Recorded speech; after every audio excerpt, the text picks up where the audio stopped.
Hi friends, ఎలా ఉన్నారు? Nani village గారు యూట్యూబ్ ఛానల్ నుండి మన ఎస్ఎన్వరం అనే సోరవరంలో తునిలో మన వెంకటేశ్వర స్వామి గుడి ఎంతమంది తెలుసో చూడండి. మరి ఈ రోజు అంటే వైకుంఠ ఏకాదశి పర్వదినాన శ్రీ మహావిష్ణువు దర్శించుకుంటే ఉత్తర దూరం గుండా ఎంతో పుణ్యం అంటారు. ఉత్తర దూరం గుండా దర్శనం చేసుకుంటే ముక్కోటి దేవతలు దర్శించుకున్నట్టని పురాణాలు చెప్తున్నాయి. అందుకని భక్తులంతా తండోపతండాలుగా బయలుదేరి దర్శనానికంటూ వచ్చారండి. ఇక్కడ విగ్రహాలు చూస్తుంటే ప్రతి విగ్రహం ఆకాశాన్ని అంటుకున్నట్టున్నాయా అన్నట్టు ఉన్నాయి. జనాలు చూస్తే ఎంతో తండోపతండాలుగా వచ్చి ఇక్కడ ఆ వైకుంఠ ఏకాదశి పర్వదినాన భక్తులంతా తాకిడి వరహానరసింహస్వామిని దర్శనం చేసుకుని కోనేరులో అంతా దర్శనమించుకుని ఆ కోనేరు నలుమూలన 4 దేవుళ్ళని దర్శించుకుని ఒకరొకరు ఆ భక్తిని సాటుకుంటూ ఆ ఉత్తర దూరం గుండా దర్శనానికి బయలుదేరుతూ క్యూ లైన్లో ఎంతో ఆనందంగా ఉన్నారండి. ప్రతి ఒక్కరూ తన భక్తిని సాటుకుంటూ ఓపికతో గంటల తరబడి దర్శనం చేసుకుంటూ దర్శనం కూడా దర్శించుకుంటే అది సకల పాపాలు పోయి మన పుణ్యాత్ములు అవుతామని పురాణాలు చెప్తున్నాయి. ఈ రోజు దర్శించుకున్న వాళ్ళు ఉత్తర దూరం గుండా అన్ని దేవుళ్ళు దేవతలను దర్శించుకున్నంత అంత పుణ్యం అంటండి. మరి ఈ సంక్రాంతి ముందు వస్తున్న వైకుంఠ ఏకాదశి ఆ సాక్షాత్తు ఆ దేవుడు గర్భగుడిలో వచ్చి కొలువై ఉంటాడని భక్తులు నమ్మకం. ఇక్కడ కొబ్బరికాయలు కొట్టి ప్లేస్ ఇదేనండి. అదిగో మన తొలి దర్శనం ఉత్తర దూరం గుండా మన శ్రీమన్నారాయణ దర్శనం ఇచ్చాడండి. మరి ఆ దర్శనం చేసుకుని భక్తులందరూ అక్కడ ఆ ప్రతి ఒక్కరికి గుడి దర్శించుకున్న వాళ్ళకి ఒక భక్తుడు తన నెదుటన తన బొట్టు పెట్టి భక్తుల్ని లోపల దర్శనాన్ని పంపిస్తున్న సన్నివేశం చూడండి. మరి ఇలా సోమవారం గుడి అంటే ఎవరికి తెలియని వాళ్ళంతా దర్శించుకోండి. చాలా పుణ్యం. చాలా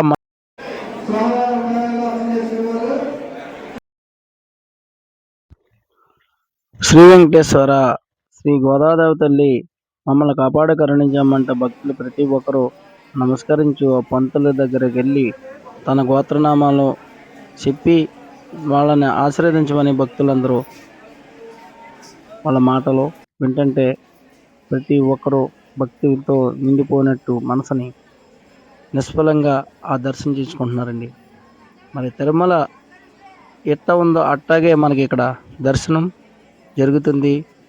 నెక్స్ట్ క్యూ లైన్లో లక్ష్మీదేవి గుడికి క్యూ కట్టారు. లక్ష్మీదేవి గుడికి వెళ్తున్నామండి. ఇదే లక్ష్మీదేవి గుడి. ఓం శ్రీలక్ష్మి భూలక్ష్మి ధనలక్ష్మి ధాన్యలక్ష్మి విజయలక్ష్మి ఓం మహావిష్ణాయ అంటూ భక్తులు ఆ లక్ష్మీదేవి కటాక్షం మాకు వెళ్ళవెళ్ళలో ఉండాలని కోరుకుంటూ ప్రజలంతా దర్శించుకుంటూ వాళ్ళు భక్తిని సాటుతూ హిందూ సంప్రదాయం ఎంతో మంచిదని, ఎంతో మనసుకి ఆరోగ్యమని, అన్ని విధాల సకల సంపదలకి సకల ఆరోగ్యాలకి అన్నిటికీ హిందూ సాంప్రదాయంలో కట్టుబట్టు అంటూ ఉన్నారు. అందుకని ఇక్కడ విరాళాలు ఇచ్చిన దాతలు చాలా శిలాపథకంపై పేరు రాసి బంగారాలు, భూదానం, ధనదానం, వస్త్రదానం ఏ దానం ఇచ్చినా కూడా మరి అన్ని దానాల కన్నా గుడి దానానికి ఎంతో విరాళాలు ఇవ్వడానికి ప్రజలు కూడా ముందుకొచ్చి అక్కడ ఇచ్చారు. వాళ్ళ శిలాపథకాల మీద రాసి ఇచ్చారు. మరి ఇదండి లక్ష్మీదేవి దర్శనం తర్వాత మనం టెంపుల్ దర్శనానికి వస్తున్నాం. మధ్యలో లడ్లు ప్యాకింగ్ జరుగుతున్నాయి. ఇదేనండి మరి లడ్డు తిరుమలలో ఎలా చేశారో అలా చేశారు. ఓం నమో వెంకటేశ్వరాయ, నమో వెంకటేశ్వర శ్రీ వెంకటేశ్వర స్వామి దర్శనానికి ప్రజలు పోటెత్తి ఎక్కడ ఖాళీ లేకుండా దర్శించుకుంటున్నారు.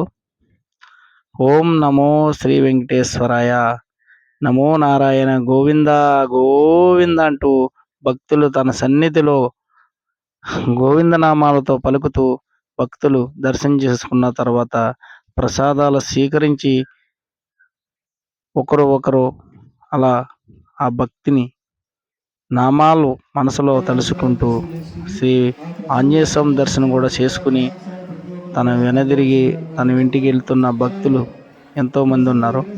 ఖాళీ లేని వైకుంఠ పరమదినాన శ్రీ మన్నారాయణ దర్శనానికి ఉత్తర ద్వారం గుండా వచ్చిన భక్తులు వేల సంఖ్యలో, లక్ష సంఖ్యలో వచ్చిన ఈ సోమవారం మన సోమవారం గుడి ఎంతమంది దర్శించుకోవాలో దర్శించుకుని కంపల్సరీ కామెంట్ సెక్షన్లో కామెంట్ చేయండి ఎలా ఉందన్నదని. కంపల్సరీ ఈ రోజు మాత్రం సాయంకాలం కూడా వైకుంఠ దూరం ద్వారా ఉత్తర దూరం గుండా దర్శనాలు ఎంతోమంది భక్తులు దర్శించుకుంటారు. మరి కంపల్సరీ ఈ రోజు దర్శించుకుంటే మీ కోడి దేవతలు దర్శించుకున్నంత ఫలితం దక్కుతుందంటే కంపల్సరీ ఫ్రెండ్స్ దర్శించుకోవడం మర్చిపోకండి. ఈ సోమవారం ప్రసన్న వెంకటేశ్వర స్వామి ఈ గజస్తంభ దర్శనం కూడా అందరూ దర్శించుకుని భక్తిని తన ప్రజలందరికీ ఈ వీడియో రూపంలో సాటేలాగా హిందూ సాంప్రదాయాన్ని బాగా బలప్రతం చేసేలా భక్తులందరూ ఈ గుడి అయితే మాత్రం ప్రాంగణంలో బోలంత విశాలమైన ప్లేసు, భక్తుల సందడి. మరి అయితే భక్తులు అయితే మాత్రం బాగా సందడి చేసి ఇక్కడ భక్తులంతా దర్శనం చేసుకుంటున్నారు. మరి ఈ కంపల్సరీ దర్శనం మాత్రం మర్చిపోకుండా సోమవారం టెంపుల్ ప్రసన్న వెంకటేశ్వర స్వామి దర్శనం చేసుకునే ప్రజలు. మరి నేనైతే మాత్రం ఇలా 6 ఇయర్స్ నుంచి ఇలా దర్శనానికి వస్తున్నాను. మరి మన ఛానల్ ఏంటంటే Nani village calls YouTube channel అండి. మీ అందరికీ ఈ టెంపుల్ గురించి మీకు చెప్పబోతున్నాను. ఇక్కడ దర్శనం తిరుమలలో ఎలా ఉంది. మరి నా ఛానల్లో సబ్స్క్రైబ్ చేసుకుని నాని విలేజ్ కల్స్ యూట్యూబ్ ఛానల్లో నచ్చితే షేర్ చేయండి, లైక్ చేయండి, కామెంట్ చేయండి, సబ్స్క్రైబ్ చేయండి.